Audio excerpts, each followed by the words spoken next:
दशहरा ज्येष्ठ शुक्ल दशमी पर गंगा जी के पृथ्वी पर अवतरण की पवित्र कथा जुड़ी है। इसके अनुसार राजा भागीरथ के पूर्वजों ने सागर के 60,000 पुत्रों की आत्मा की शांति और मोक्ष के लिए राजा भागीरथ ने कठोर तपस्या की। उनकी तपस्या से प्रसन्न होकर माँ गंगा स्वर्ग से धरती पर आने को तैयार हुए, लेकिन उनके प्रचंड वेग को संभालने के लिए भगवान शिव ने उन्हें अपनी जटाओं में धारण कर लिया।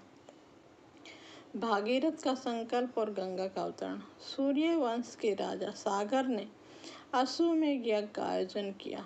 उनके यज्ञ के घोड़े को देवराज इंद्र ने चुराकर पाताल में कपिल मुनि के आश्रम के पास छिपा दिया। घोड़ा खोजते हुए राजा सागर के 60,000 पुत्र कपिल मुनि के आश्रम पहुंचे और मुनि को यज्ञ में विघ्न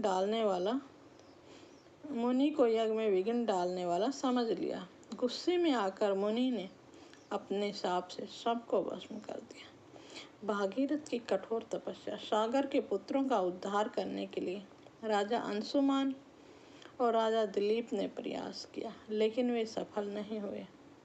अंत में राजा दिलीप के पुत्र भागीरथ ने अपने पूर्वजों को मुक्ति दिलाने का दृढ़ संकल्प लिया।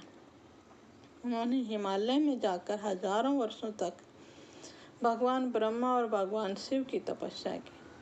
शिव की जटाओं से धरती पर प्रवाह। ब्रह्मा जी ने भागीरथ की तपस्या से प्रसन्न होकर माँ गंगा को पृथ्वी पर जाने का आदेश दिया।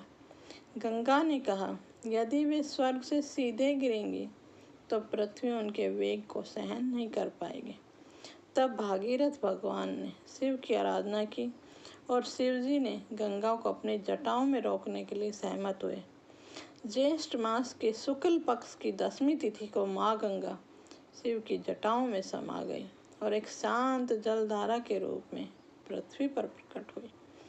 मोक्षदायिनी गंगा।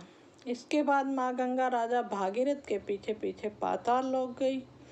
उनके पूर्वजों के भस्म अवशेषों को पवित्र जल से स्पर्श कर उन्हें मोक्ष प्रदान किया।